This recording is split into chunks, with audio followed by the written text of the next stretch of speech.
In today's video, I'm going to teach you how to add category pages to menu in Wix.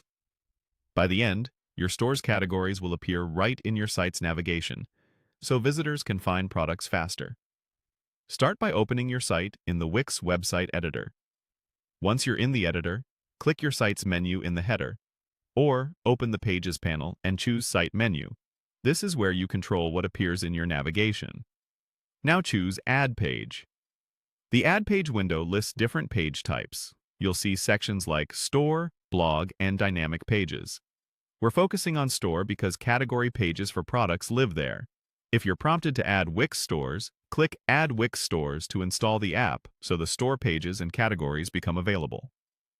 With Wix Stores enabled, look for the Category Page option and select it.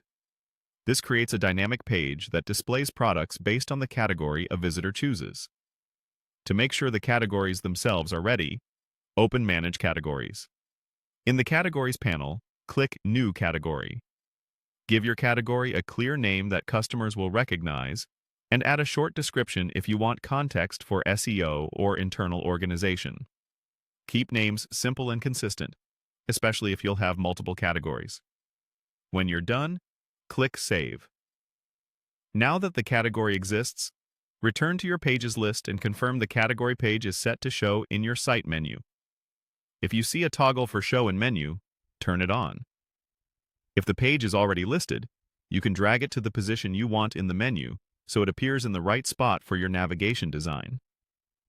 If you plan to feature multiple categories, repeat the new category step for each one and ensure each corresponding category page appears in the menu or as a submenu beneath your shop or store item. Before you go live, take a moment to check that the page names read well and that any slugs or URLs are short and descriptive. This helps both visitors and search engines. When everything looks good, click Publish in the top right. After publishing, use the View Site option to open your live site and test the menu links.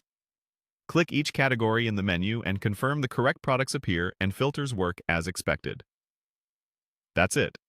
You opened the Wix editor, added or enabled your store's category page, created categories, saved them, placed the category page in your menu, and published your changes. Thanks for watching and happy building.